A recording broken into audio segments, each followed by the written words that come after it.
গরম জলে ধোবো। এই যে মশলাটা দিয়েছি, এটা আমরা ডিসক্রিপশনে দিয়ে দেবো যা মশলাগুলো দিয়েছি, টক দই, আদা, জিরে গুঁড়ো, ধনে গুঁড়ো,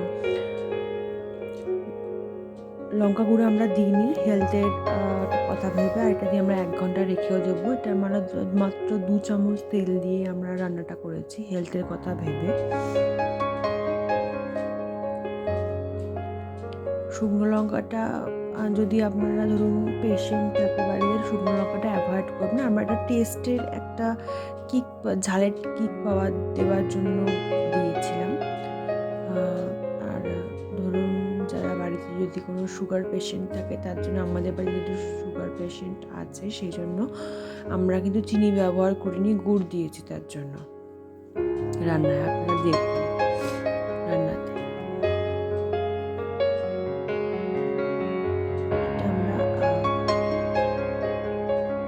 পেঁয়াজ রসুনটা পুরোটা আপনারা ঢাকা চাপা দিয়ে রান্না করবেন, তাহলে কিন্তু আপনাদের তেল লাগবে না। এই 2 চামচ তেলেই আপনার রান্নাটা পুরোপুরি কমপ্লিট হয়ে যাবে। পেঁয়াজ দিয়ে তারপরে আপনারা নুনটা দেবেন, তাহলে পেঁয়াজটা তাড়াতাড়ি সিদ্ধ হয়ে যাবে। তারপরে আমরা রসুন দিয়েছি, তাহলে তাতে রসুনটা পুড়ে যাবে না।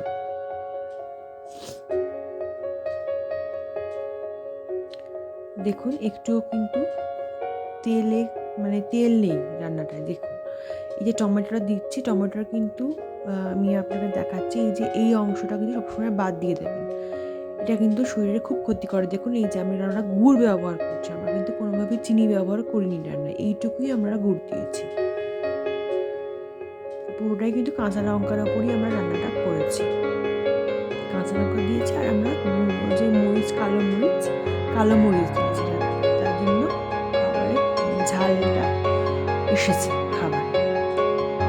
আর পুরো যে মশলাটা আমরা ওই যে ম্যারিনেশনের টাইমেই দিয়েছি, আর কোনো গুঁড়ো কোনো মশলা রান্নাতে আমরা ব্যবহার করিনি। যে 1 ঘন্টা ধরে ওটা ম্যারিনেট করে রাখা হয়েছিল, ওই টাইমেই দেওয়া হয়েছে। এটা আমরা পেঁপে দিচ্ছি এবং আলু দিয়েছি।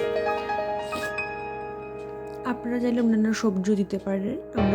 আমাদের বাড়িতে আমাদের যারা আলু পছন্দ করেন না, খাওয়া বারণ ডাক্তার, তাই জন্য পেঁপে দেওয়া হয়েছে। এটা যেটা করেছি প্রথমে, যেহেতু বেশি তো কষাবো না, আমরা যেহেতু পুরোটাই কুকারে রান্না করেছি হেলথের কথা ভেবে, যেহেতু তেল কম, সেই জন্য তো বেশি কষানো যাবে না, শুধুমাত্র 15 মিনিটের আমরা কষিয়েছি। সেই জন্য প্রথমে যে ওটা লেগ পিসটা আমরা কিন্তু দিইনি, কারণ ওটা ছেড়ে যাবে, বেশি নরম হয়। সেই জন্য আমরা ওটাকে রেখে বাকি যে অংশটা চিকেনের, সেটাকে দিয়ে আমরা 15 মিনিট কষিয়ে তারপর আমরা লেগ পিসটা দিয়েছি। এবং কিন্তু প্রথমে এটা গরম জলে ধুয়েছিলাম, এবং এরপরেও রান্নাতে আমরা গরম জলই কিন্তু দেবো, কোনোভাবেই কোনো ঠান্ডা জল ব্যবহার করব না। চিকেনে কখনোই ঠান্ডা জল ব্যবহার করতে নেই। এবার লেগ পিসগুলো দিয়ে আমরা গরম জল দিয়ে ওটাকে ফুটিয়ে নেবো। আমরা যেহেতু চিকেনটা ভালো কোয়ালিটি ছিল, সেই জন্য আমাদের একটা সিটিতেই কিন্তু সিদ্ধ হয়ে গেছে। আমরা একটা সিটি দিয়ে ওটাকে 1/2 ঘন্টা রেস্টে ছেড়ে দিয়েছিলাম, তার মধ্যেই কিন্তু আমাদের চিকেনটা পুরোপুরিভাবে সম্পূর্ণ সিদ্ধ হয়ে গেছিলো।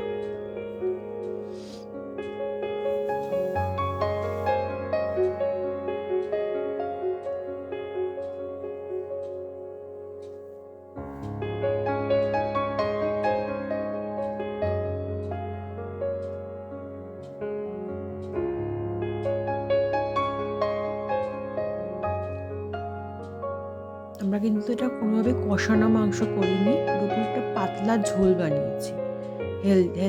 হেলথের দিক থেকে আমাদের বাড়িতে যদি বয়স্ক লোক আছে, বাচ্চারা আছে, সেই জন্যই আমরা একটা পাতলা মাত্র ঝোল বানিয়েছি। এটা কিন্তু কোনোভাবে কষা মাংস নয়। এটা আমরা তারপরে বড় কড়াতে ট্রান্সফার করে এটাকে আরেকবার ফুটিয়ে নিলাম।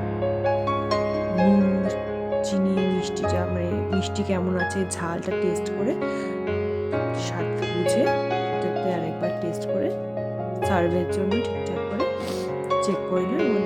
পুরোপুরিভাবে প্রস্তুত সার্ভিংয়ের জন্য। আপনারা ট্রাই করতে পারেন, এটা কিন্তু খেতে খুবই টেস্টি হয়, হেলথের দিক থেকেও খুবই